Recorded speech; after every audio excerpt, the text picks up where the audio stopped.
Long before it became a poison in our veins, race was simply a word for a broken thread. Imagine a bustling Spanish market where a master weaver inspects a bolt of fine silk under the golden Mediterranean sun. He runs his fingers over a tiny snag, a rasa, a defect that lowers the value of the cloth.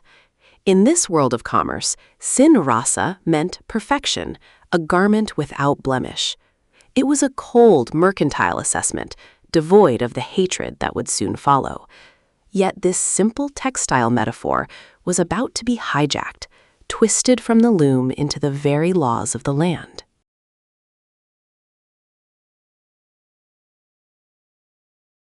The transition was subtle but lethal.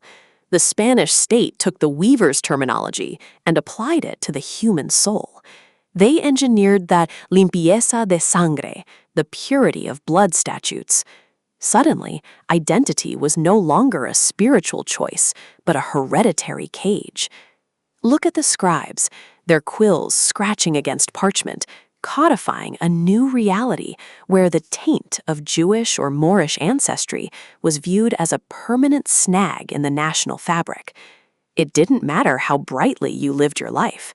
If your ancestors were deemed flawed, you were a garment destined for the scrap heap of history. In the shadows of a grand cathedral, a man kneels before the altar, his heart full of sincere devotion.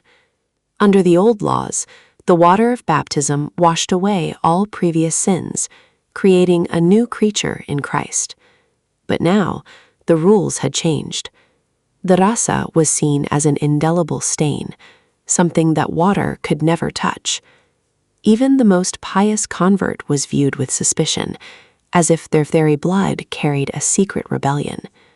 By grounding identity in an unchanging biological essence, Spain birthed the world's first truly racist state, turning a matter of faith into a terminal hereditary defect. Then came the Great Expulsion, an act of pious cruelty that would haunt the empire for centuries. Watch as the Moriscos, the most industrious sons of the Spanish soil, are forced from their homes.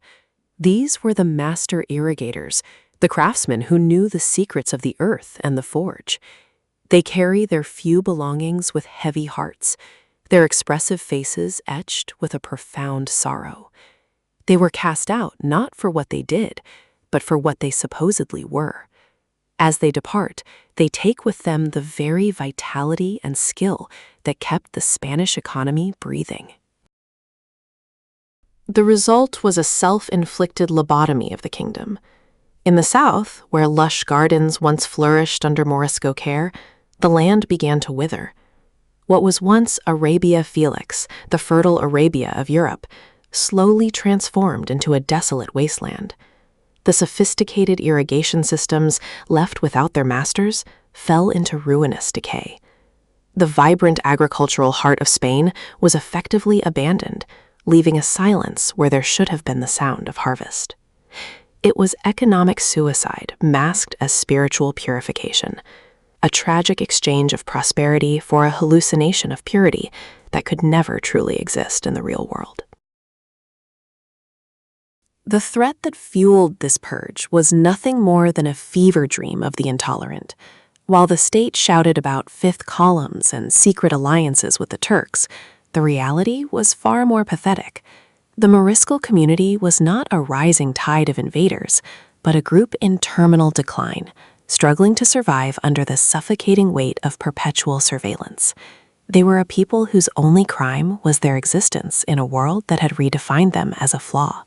In the end, the empire didn't just lose its workers, it lost its soul to a textile metaphor gone horribly, tragically wrong.